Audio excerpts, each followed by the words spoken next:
Bonjour à vous tous, soyez tous les bienvenus à notre série d'études bibliques sur chaque livre de la Bible. Et dans cette étude biblique, dans cette vidéo, nous allons finir nos études sur le livre des Lamentations de Jérémie. Et voilà, nous avons vu déjà plusieurs aspects. Comment Jérémie a structuré ce livre de Lamentations. Il a été structuré, comme on a déjà vu, en 5 poèmes de façon acrostiche et alphabétique, selon l'alphabet hébraïque. Et maintenant, nous allons voir un peu, faire un survol sur quelques-uns de ces poèmes pour voir comment Jérémie traite sa douleur, son deuil. Et donc, dans l'un des poèmes, le premier poème, Jérémie va personnifier la ville de Jérusalem comme une sorte de femme fière, hein, qui a été brutalement violée et abandonnée. Hein. Il va mettre aussi l'accent sur la solitude, sur la décadence et sur l'abandon. Voilà, et là nous pouvons lire le texte de Lamentation, déjà le premier chapitre. Je vais vous mettre ça. Et voilà.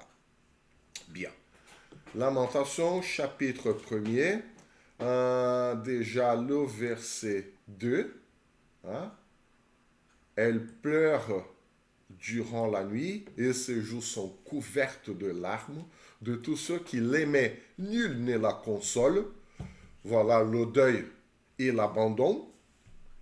Euh, tous ses amis lui sont devenus infidèles, ils sont devenus ses ennemis. Il faut se souvenir que nous sommes euh, en pleine crise diplomatique. C'est Babylone qui s'empare de toutes les nations au Moyen-Orient à cette époque-là, et l'empire assyrien, hein, qui était l'empire qui était avant l'empire qui contrôlait tout, qui dominait cette région. Il a été aussi battu par Babylone. Et n'oublions pas que le royaume du Sud, Juda, il faisait confiance à un moment donné à l'empire assyrien qui pouvait, dans l'idée du roi Akaz notamment, qui pouvait le délivrer de tous ses ennemis. Sauf qu'à un moment donné, l'empire assyrien se tourne contre tout le monde, y compris Juda, et c'était Babylone qui vient pour tout raser, pour tout dominer. Du coup, tous ses amis, hein, c'est-à-dire l'un de ses amis, de supposés amis, l'empire assyrien, sont devenus infidèles, sont devenus ses ennemis, parce que l'empire assyrien non seulement est devenu l'ennemi, mais il a été aussi battu par l'empire babylonien. Donc voilà le problème de faire confiance dans la politique, dans la diplomatique humaine, comme si ils étaient de Dieu. Voilà le problème. Et Jérémie, presque 100 ans après, il va dire, bon, vous êtes abandonnés parce que vos ennemis, hein, qui vous pensiez qui étaient vos amis, sont devenus les ennemis. Infidèles, ils n'ont pas respecté les accords, les traités et tout. Hein. On continue le verset 9 de ce même chapitre. Hein. La souillure était dans les pans de sa robe, elle ne se songeait pas à sa fin, elle est tombée d'une manière étonnante, et nul ne la console. Vois ma misère, ô Éternel. Donc voilà, encore l'abandon et l'état déchu de la ville de Jérusalem. Aussi le verset 16, on va voir le verset 16. C'est pour cela que je pleure, voilà le deuil, et que mes yeux fondent en larmes, car il s'est éloigné de moi l'abandon. C'est lui qui me consolerait, qui ranimerait ma vie. Mes filles sont dans la désolation parce que l'ennemi a triomphé. Voilà le constat de l'ennemi qui triomphe. Hein? et le verset 16. Sion a Sion a étendu les mains et personne ne l'a consolé, hein, comme si elle demandait de l'aide, aidez-moi, aidez-moi, aidez-moi. Et là, Jérémie, il fait référence notamment à Édom. Hein. Rappelons-nous que Édom était Ésaü, et Ésaü était le frère de Jacob, et Jacob est Israël. Sauf qu'au moment du pillage, du siège de Babylone, qui a encerclé, qui entourait la ville de Jérusalem, Édom avait complètement abandonné Israël. Il a tourné son dos à Israël. Et au-delà de ne pas aider Israël dans cette situation difficile lors du siège babylonien, Édom a aussi pillé la ville de Jérusalem. Voilà les amis ou la famille qui est devenue aussi un ennemi.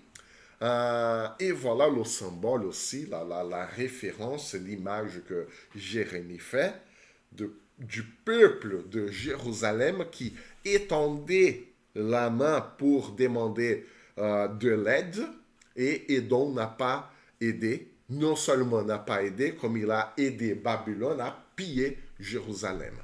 Donc, les ennemis, voilà, l'Éternel a envoyé contre Jacob les ennemis d'alentour. Pourquoi cette référence à Jacob? Parce que c'était Édom qui a quelque sorte aidé Babylone. Elle n'a pas aidé Babylone parce qu'ils étaient des alliés. Non, Édom a aidé Babylone à piller Jérusalem parce qu'Édom a voulu être méchant, tout simplement. Et cette référence de Jacob, c'est une référence directe à Édom, parce que Édom, Ésaü, était le frère de Jacob, Israël. Donc, les ennemis, hein, et il continue, hein, l'Éternel a envoyé contre Jacob les ennemis d'alentour, c'est-à-dire les nations qui entouraient Israël, qui étaient proches de Jérusalem, comme d'ailleurs c'était le cas d'Édom, qui sont devenus des ennemis. Donc Jérusalem a été un objet d'horreur au milieu d'eux. Donc voilà. Un autre poème de Jérémie va traiter de la force de la colère de Dieu contre Jérusalem. Hein? C'est le second, c'est le deuxième poème. Et le quatrième va montrer les terribles conséquences du jugement de Dieu contre Jérusalem, contre Juda. Hein? D'ailleurs, le seul réconfort de Jérusalem est de savoir que sa punition prendra fin. Voilà. La seule consolation de Jérusalem est que cette horreur, cette punition, ce châtiment ne va pas durer éternellement. C'est ce que nous voyons au chapitre 4, le verset 22.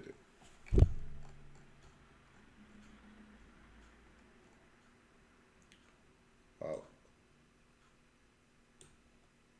Fille de Sion, ton iniquité est expiée, il ne te renverra plus en captivité. Fille d'Édom, il châtiera ton iniquité, il mettra tes péchés à découvert.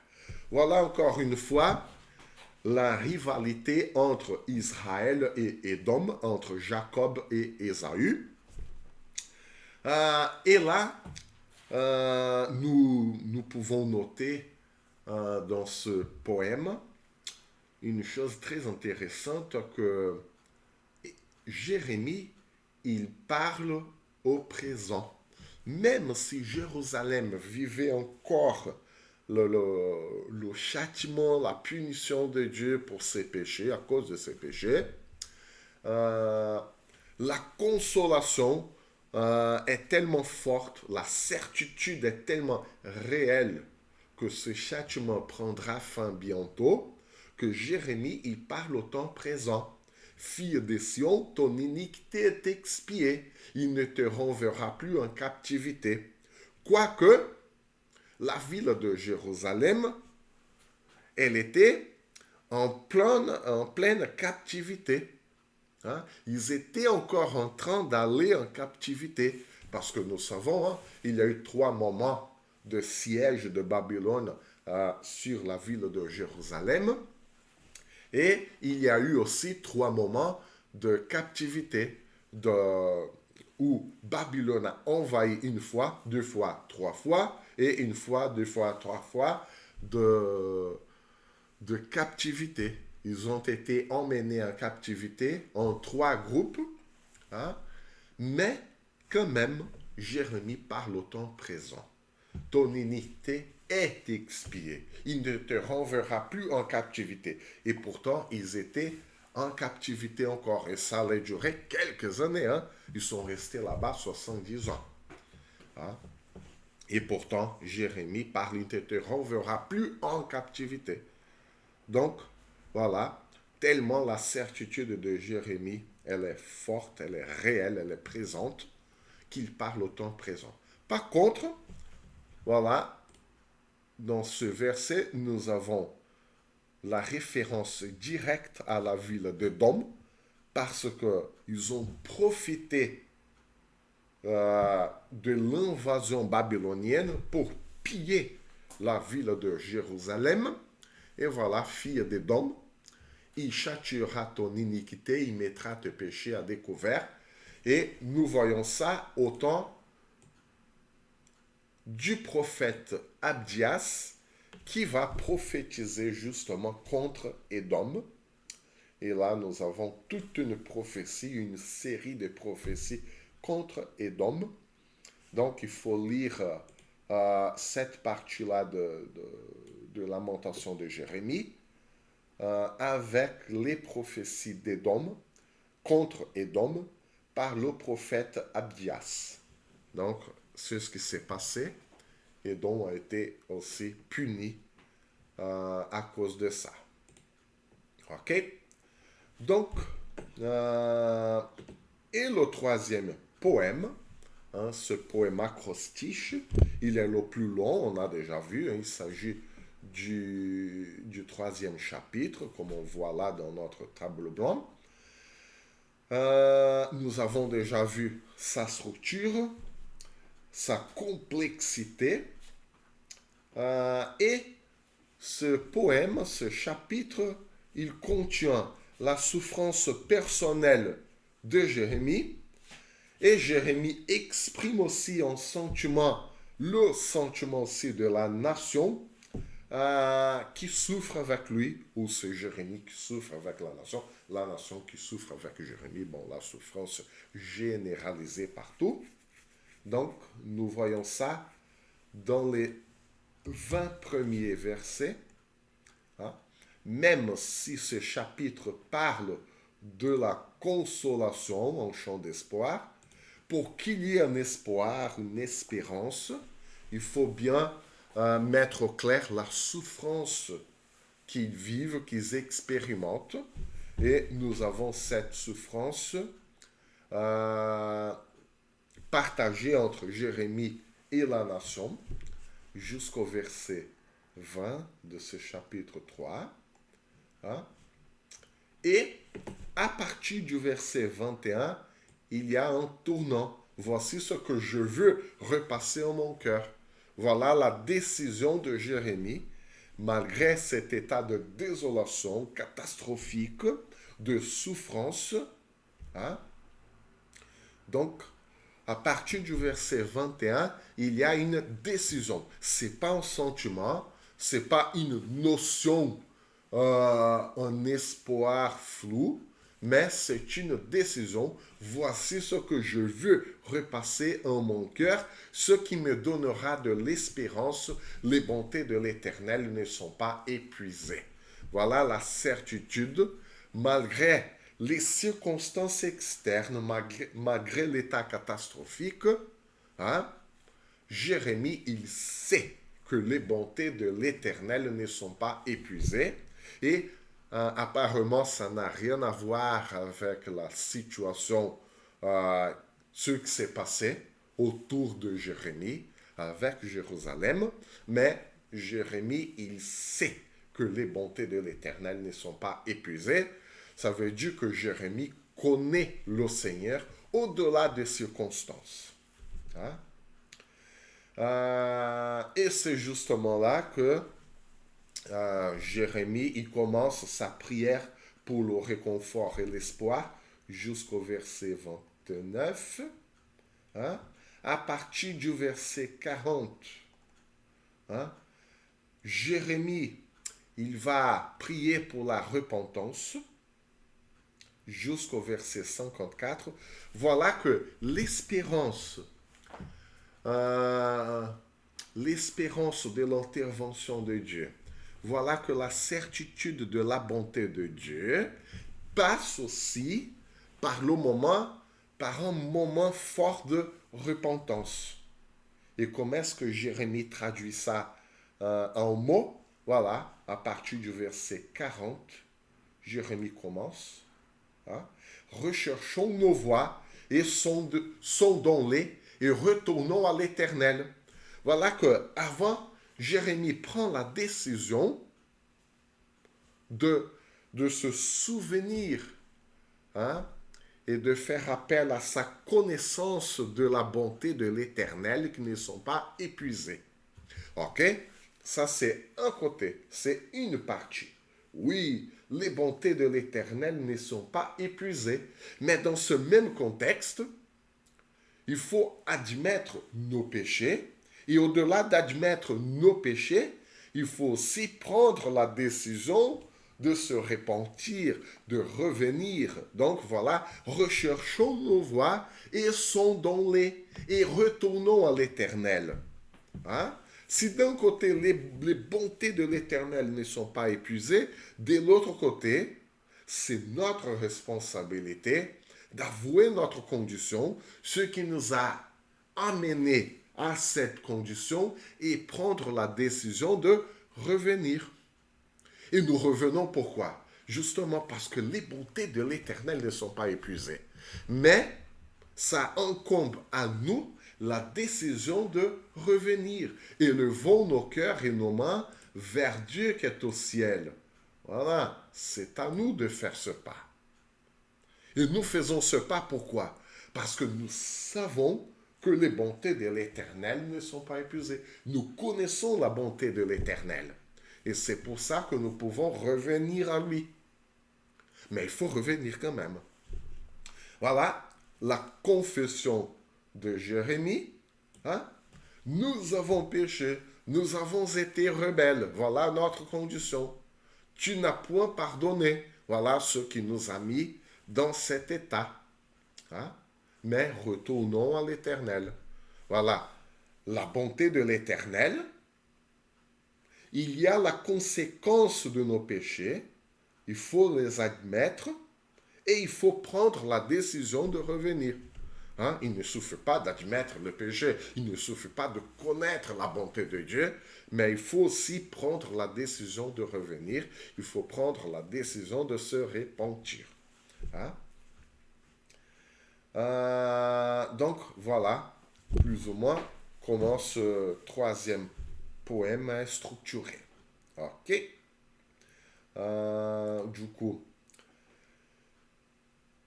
il y a aussi, hein, on continue notre étude. Donc, nous avons aussi ce même récit de l'invasion babylonienne raconté dans le récit de 2 Rois, chapitres 24 et 25. Hein? Et nous lisons ce récit historique d'un point de vue théologique. Ça veut dire quoi? Ça veut dire que l'histoire de l'invasion babylonienne à Jérusalem, à Juda, n'a pas été écrite d'un point de vue historique comme aujourd'hui pour raconter les faits purement, hein, d'un point de vue objectif. Pourquoi? Parce que l'histoire pour le peuple hébreu, hein, dans le contexte biblique, l'histoire, elle a une signification. Hein? c'est pas simplement raconter les faits comme ils se sont passés, mais l'histoire biblique, ça veut dire raconter ce qui s'est passé dans sa signification pour nous. Donc, nous ne pouvons pas chercher dans l'histoire biblique une exactitude historique, hein, chaque fait objectivement énoncé. C'est pas ça le but de l'histoire biblique, mais ce qui s'est passé, voilà les faits. Babylone a envahi Jérusalem, comme ça, comme ça, comme ça. Vous allez lire 2 Rois 24 et 25, je l'espère bien. Mais ce qui est raconté, c'est surtout la signification de cette invasion. Et ce que ça a signifié pour le peuple hébreu est que Dieu avait châtié, puni Israël, Juda, Jérusalem à cause de ses péchés. Hein? Ce n'est pas pour raconter l'exactitude historique, mais le but est de raconter la signification théologique du péché de Jérusalem lorsqu'elle s'est éloignée de Dieu, un point de non-retour où Dieu a dû intervenir par Babylone, et la repentance même du roi Manassé. Hein, n'oublions pas que l'autre côté de l'histoire raconté en 1 et 2 Chroniques, et le livre des 1 et 2 Chroniques raconte justement la repentance du roi Manassé. Pourquoi la repentance du roi Manassé, elle est importante? Parce que le roi Manassé, c'était le pire des rois de Jérusalem. Il a régné pendant 55 ans et son règne a été vraiment un bain de sang sur la ville de Jérusalem. C'était un roi vraiment affreux pour tout le peuple, mais il se repentit. Après endurer les conséquences de ses péchés, évidemment, mais il se repentit. Et l'histoire racontée dans le livre de Chroniques, sa signification, c'est pas simplement le fait de la repentance du roi Manassé, mais surtout la signification. C'est-à-dire que si un roi aussi pire que le roi Manassé se repentit, ça veut dire que n'importe qui peut se repentir aussi. Et voilà, ça nous ramène au livre de Lamentation de Jérémie,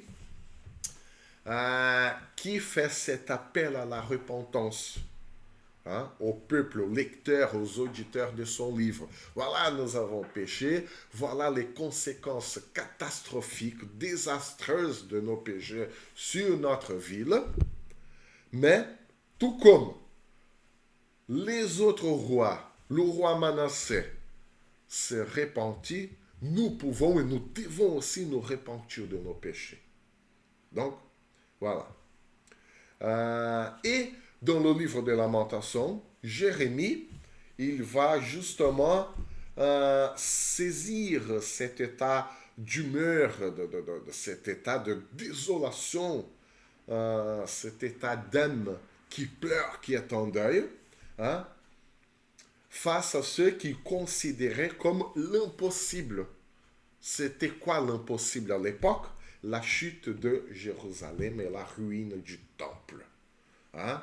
Pour les Hébreux à cette époque-là, c'était inconcevable que le temple de Dieu soit détruit. Pourquoi? Parce que le temple représentait Dieu lui-même parmi le peuple. Sauf que, à un moment donné, le peuple ne considérait plus le temple comme le symbole de la présence de Dieu, mais comme un symbole culturel, un symbole de puissance, un symbole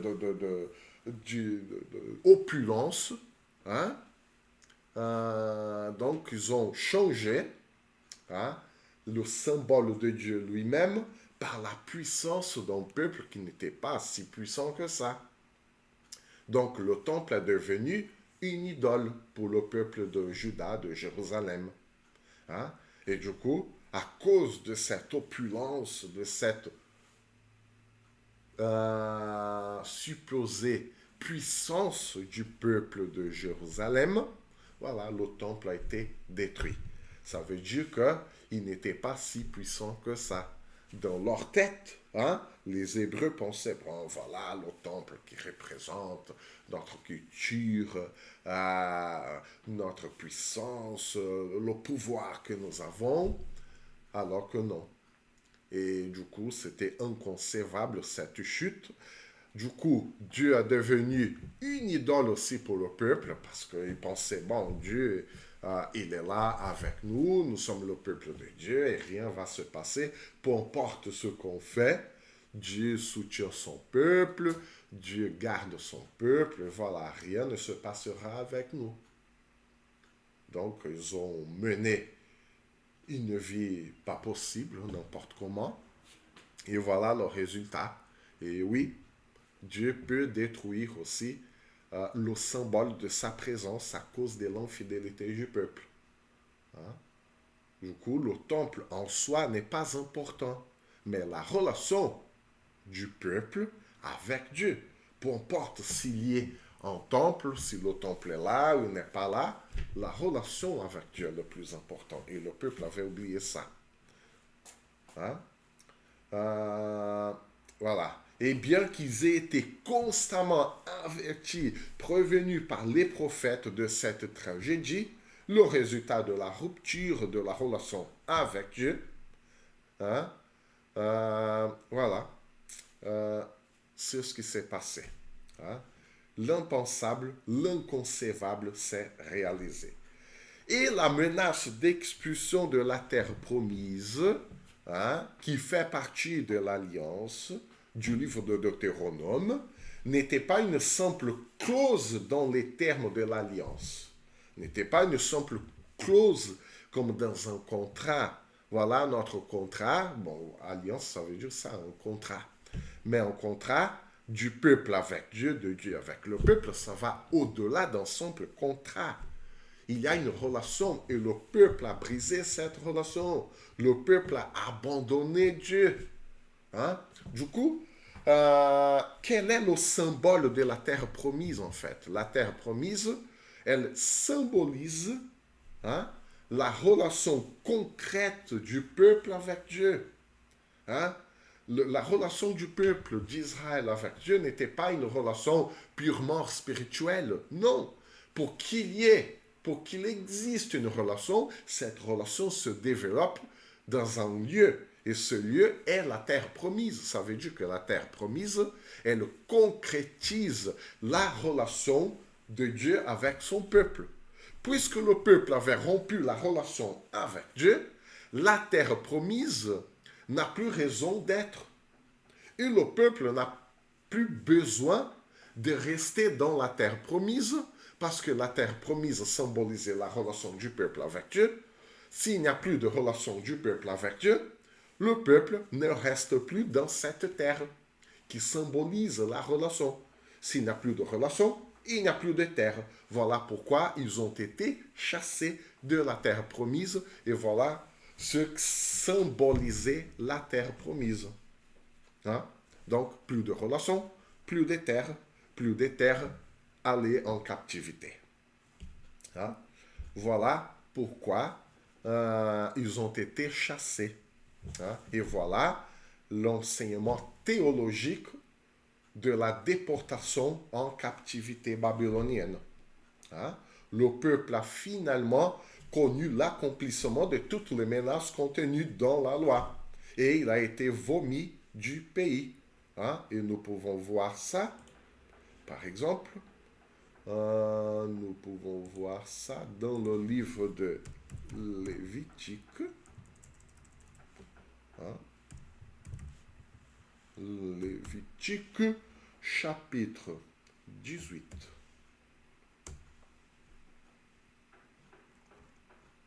Du verset 24 au verset... On va voir. Voilà. Ne vous souillez par aucune de ces choses, hein, par les habitudes des peuples qui entouraient Jérusalem, car c'est par toutes ces choses que se sont souillées les nations que je vais chasser devant vous. Hein? Voilà. Ce qui nous amène loin de Dieu. Hein? notamment les crimes contre l'humanité. Hein? Le pays en a été souillé, je punirai son iniquité, le pays vomira ses habitants, vous observerez donc mes lois et mes ordonnances, vous ne commettrez aucune de ces abominations, ni indigène, ni l'étranger qui séjourne au milieu de vous.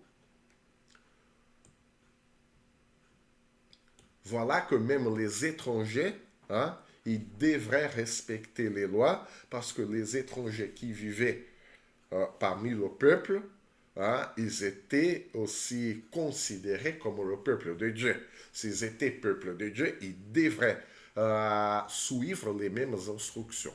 Hein, car ce sont là toutes ces abominations qu'ont commises les hommes du pays et qui ont été avant vous, le pays en a été souillé. Prenez garde que le pays ne vous vomisse si vous le souillez comme il aura vomi les nations qui y étaient avant vous. Car tous ceux qui commettront l'une de ces abominations seront retranchés du milieu de leur peuple, vous observerez mes commandements et vous ne pratiquerez aucun des usages abominables qui s'est pratiqué avant vous, vous ne vous en souillerez pas, je suis l'Éternel votre Dieu. Et voilà que la nation d'Israël, la nation de Juda, a commis les mêmes abominations que le peuple qui était là avant eux. Donc voilà le problème et voilà pourquoi Dieu a chassé tout ce peuple de cette terre. Hein, s'il n'y a plus de relation avec le Créateur de toutes choses, et la relation se développe concrètement sur une terre, sur un lieu, donc le lieu n'a plus raison d'être. Et le peuple n'a plus raison d'être sur ce lieu de relation avec Dieu. Ce qui représentait la promesse, ce qui concrétisait la promesse de Dieu au peuple. Voilà pourquoi ils ont été chassés de cette terre. Donc, voilà donc la fin de notre étude sur le livre des Lamentations de Jérémie. Voilà la signification théologique de l'histoire de la déportation en Babylone. Et voilà, j'espère que cette étude a été utile pour vous. Que le Seigneur vous bénisse et vous garde. À la prochaine vidéo, à la prochaine étude biblique.